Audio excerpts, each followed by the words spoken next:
Hi, நான் சட்டியில் பாலை ஊற்றி அடுப்பில் வச்சுட்டு அதை அமர்த்த மறந்துட்டேன். சட்டிலாம் தீஞ்சு போச்சு. அதை எப்படி க்ளீன் பண்ணுறத பார்க்கலாம் வாங்க. இப்போ சட்டியில் கொஞ்சம் தண்ணியை பிடிச்சி வச்சுட்டு அதில் washing soda, washing powder, 6 lemon நான் அதில் ஆட் பண்ணிக்கிறேன். அதுக்கப்புறம் நம்ம வீட்டில் யூஸ் பண்ணுற டூத் பேஸ்ட், அது எந்த பேஸ்ட்டாக இருந்தாலும் பரவாயில்ல, நீங்கள் யூஸ் பண்ணிக்கோங்க. நான் கோல்கேட்டு தான் கொஞ்சம் எடுத்திருக்கேன்.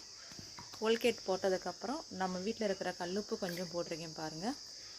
அதெல்லாம் அப்படியே மிக்ஸ் பண்ணிவிட்டு அடுப்பில் அந்த பாத்திரத்தை அப்படியே ஒரு 5 நிமிஷம் சிம்மில் வச்சு கொதிக்க விட்டிங்கன்னா அந்த உள்ளே தீஞ்சது பூரா அப்படியே நம்மளுக்கு வெளியில் வந்துடும் பாருங்கள். இப்போ நம்மளுக்கு அந்த தண்ணி நல்லா கொதிக்க ஆரம்பிக்குது.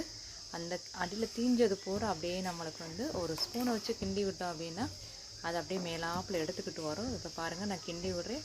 தீஞ்சது எல்லாமே பாருங்கள், இந்த வந்துருச்சு பாருங்கள். இப்போ நம்ம அடுப்பு ஆஃப் பண்ணிவிட்டு தண்ணியை கீழே ஊற்றிட்டு பாத்திரத்தை பாருங்கள், இன்னும் கொஞ்சம் இருக்குது. அதுக்கு நான் என்ன செய்கிறேன் அப்படின்னா விம் லிக்விடை யூஸ் பண்ணி கம்மி ப்ரெஸ் போட்டு நல்லா தேய்ச்சி எடுக்கணும். நல்லா தேய்ச்சி எடுத்திங்கன்னா அந்த கொஞ்சம் இருக்கிற அந்த கரையும் நம்மளுக்கு க்ளீனாக போயிடும். இப்போ நான் அதை தான் பாத்திரத்தை தேய்ச்சி எடுத்துக்கிட்டு இருக்கேன்.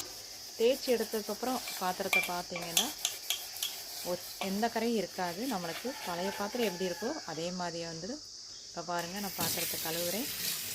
கழுவுனதுக்கப்புறம் அந்த பாத்திரம் முன்னாடி இருந்ததை விட இப்போ எப்படி இருக்குன்றத உங்களுக்கே தெரியும் பாருங்கள். இந்த டிப்ஸை நீங்கள் யூஸ் பண்ணிக்கோங்க. பாத்திரம் கழுவியாச்சு பாருங்கள், பாத்திரம் எப்படி இருக்குது அப்படின்னு. ஒத்த கரை இல்லைங்க, புது பாத்திரம் போல் அப்படியே இருக்குது பாருங்கள்.